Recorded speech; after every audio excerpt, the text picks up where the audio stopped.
Une reprise de poids après chirurgie bariatrique est fréquente. Le plus souvent, elle intervient après la pose d'un anneau gastrique qui a tendance à se desserrer avec les années et à perdre sa capacité coupe-faim. Mais plusieurs études rapportent également une reprise de poids chez 15% des patients ayant été opérés d'une sleeve ou d'un bypass.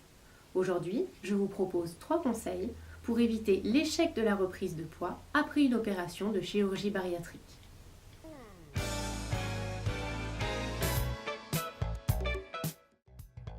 Dans certains cas, la poche gastrique générée pendant l'opération se dilate. La chirurgie bariatrique ne joue plus son rôle de restriction de la prise alimentaire, ce qui conduit à une reprise de poids.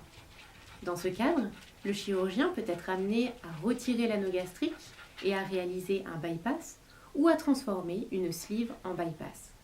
Mais de telles reprises chirurgicales ont une cause physique. Elles ne sont pas systématiques, mais au contraire plutôt rares. Dans la plupart des cas, la reprise de poids vient du fait que le patient est mal préparé. Je vous propose donc 3 conseils pour aborder sereinement votre opération.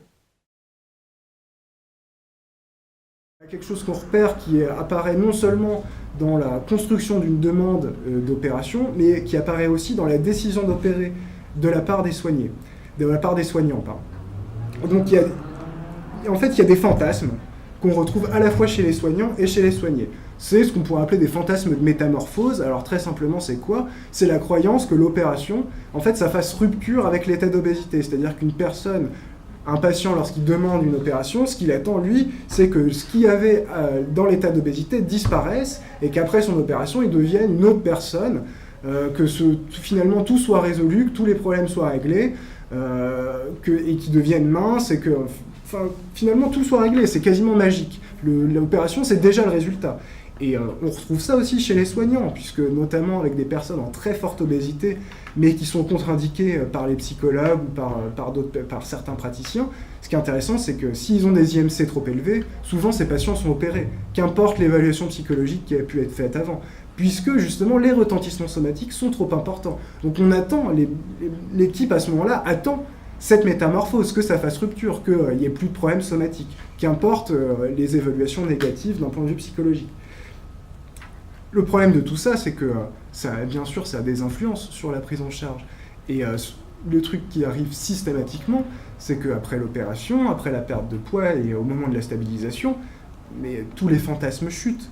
C'est-à-dire pour le patient, au moment où il se rend compte que l'objectif de poids qu'il a pu s'être fixé avant, il n'y atteindra jamais, ou que les peaux qui pendent, c'est pas quelque chose de très esthétique, que son rapport à l'alimentation est vraiment différent par rapport à ce qu'il avait avant, et que c'est vraiment pas pour lui plaire. Il y a tout un tas de choses qui justement émergent de cette chute des fantasmes et qui peuvent être extrêmement problématiques, puisque ça peut amener à reprendre tout le poids perdu. Et souvent, on voit des patients arriver en disant « Oui, moi j'ai raté, c'est la faute du chirurgien qui m'a opéré parce qu'il n'a pas coupé assez, c'est la faute de mon addiction au sucre parce que j'arrête pas de grignoter. » En tout cas, il y a une position de victimaire en fait, qui s'enclenche à partir de cette chute du fantasme et qui amène jusqu'à redemander une opération. Le chemin qui mène à une opération de chirurgie bariatrique est un parcours long et difficile. Le fait de garder un contact étroit avec le personnel soignant est un gage de succès. Très souvent, les patients opérés perdent du poids, se sentent mieux et du coup, au bout d'un certain temps, ils considèrent qu'ils n'ont plus besoin de se rendre au rendez-vous prévu avec les professionnels de santé. 5 ans après l'opération, 50% des patients sont ainsi perdus de vue. Avec le temps, les patients qui se sont fait opérer de chirurgie bariatrique rapportent moins de dégoût alimentaire. Ils diversifient leur alimentation, ce qui ne rime pas toujours avec une nourriture équilibrée. Sur le long terme, il faut conserver de petites portions, éviter de boire pendant les repas et de grignoter, mais pratiquer une activité sportive. Je laisse le mot de la fin à Sandy et Lucille, qui se sont faites opérer respectivement d'une sleeve et d'un bypass. Il n'y a pas de solution miracle. C'est vraiment un changement et je ne regrette pas de m'être fait opérer. Mais c'est pas que. Pas prendre à la légère, bien se renseigner, ouais. Surtout bien se renseigner avant pour vraiment prendre les choses le plus sereinement. Ouais. de se préparer. Et bien d'être prêt surtout, parce que je pense qu'il y a des gens qui le font un petit peu à la va-vite. Et je pense que c'est ces personnes-là qui, après, en fait, reprennent Le plus de points. Je pense. Si vous avez aimé cette vidéo, cliquez sur j'aime, partagez-la et abonnez-vous à la chaîne. Retrouvez davantage d'informations sur la chirurgie bariatrique sur la page Facebook et le blog de la nutrition sur le bout des doigts.